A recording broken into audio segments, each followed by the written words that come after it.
సంజన నాకిచ్చి పెళ్లి చేయాలన్న ఆలోచన ఉన్నట్టు ఒక్కసారైనా మీరు నాతో చెప్పారా? నా అభిప్రాయం అడిగి తెలుసుకున్నారా? లేదు. ఆ మాటే నా దగ్గర మీరు తీసుకురాలేదు. చెప్పలేదు అరవింద్, కానీ నువ్వు నా మాట వింటావనుకున్నాను. నా ప్రపోజల్ ఒప్పుకుంటావని నమ్మాను. మీ నాన్న మాట నువ్వు జవదాటవని భ్రమపడ్డాను. అందుకే ఎంగేజ్మెంట్ రింగ్స్ కూడా కొని, ముత్తైదుల్ని పురోహితుని కూడా తీసుకుని నీ బర్త్డేకి వచ్చాను. కానీ నువ్వేం చేశావు? నా నమ్మకాన్ని దెబ్బతీసి నీ నిర్ణయం నువ్వు తీసేసుకున్నావు. దానికి మీ నాన్న కూడా వంతపాడి అంతమంది ముందు ఇద్దరు కలిసి నన్ను పిచ్చోడిని చేశారు. ఎన్ని సంవత్సరాల మన అనుబంధానికి, స్నేహానికి తిలోదకాలిచ్చి నన్ను పిచ్చివాణ్ణి చేశారు. నా కూతురికి నీ భార్యగా ఉండే అవకాశం లేకుండా చేశారు.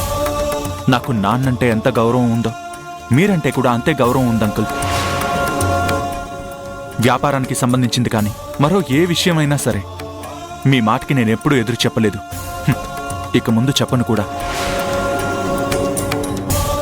కానీ ఇది పెళ్లి.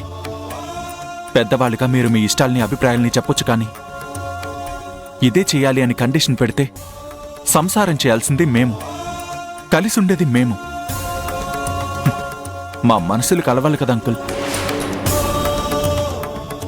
అయినా సంజన మీద నాకు అలాంటి ఒపీనియన్ లేదంకుల్. ముందే మీరు ప్రపోజల్ పెట్టినా సరే నేను నో చెప్పేవాణ్ణి.